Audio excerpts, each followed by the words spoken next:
Hi there, welcome to my channel. In this video I'll be showing you how I created these chocolate crowns. They're made with Wilton candy melt and some cupcake cases. I'm going to show you two ways of making them. The cases I used have smooth sides and have more of a structured, clean look. They are stronger and more rigid, which helps for this project. I started by sectioning my crown design. I drew markers evenly at the base, then followed them up to the rim so that my crown points are evenly distributed.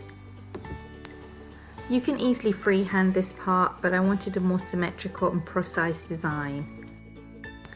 I also measured and marked 2 centimeters from the base of the crown and drew a line around.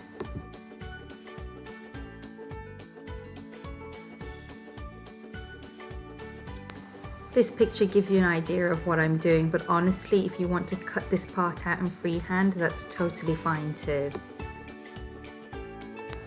Once all my markings were done, I cut triangle sections away from the case, which give the shape and silhouette of the crown.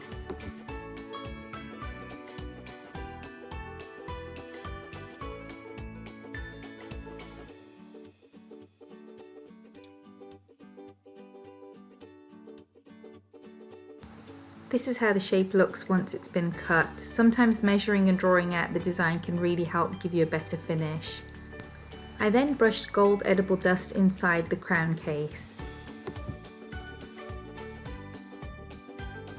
I'm using rose candy melts for this crown, which I melted in a bowl as per the instructions.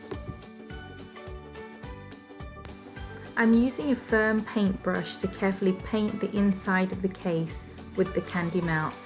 I'm pressing into the corners and smoothing it right to the tip. If your chocolate gets too thick, reheat it, and this will help give you a smoother and thinner finish as you paint. I carefully do this throughout the crown.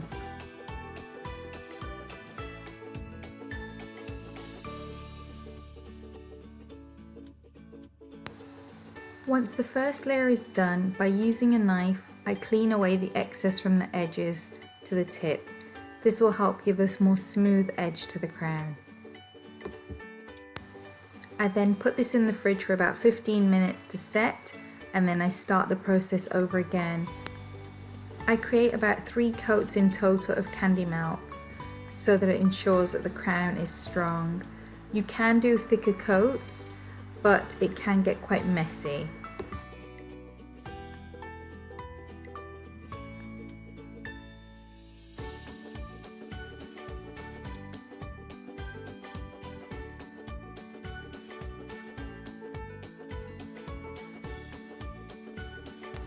Once the third coat is done and it's been in the fridge to set, I carefully peel away the case, and it does come away naturally also, which helps.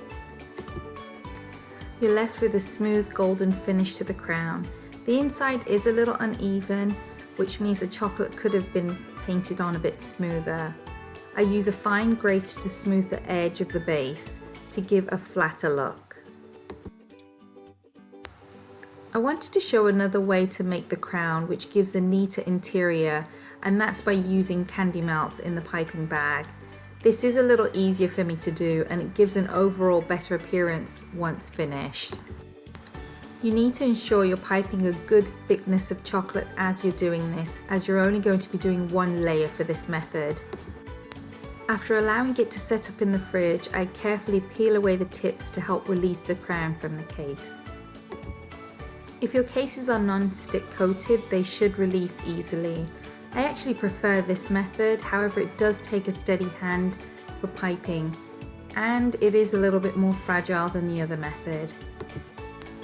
This one actually turned out pretty good, but still very fragile.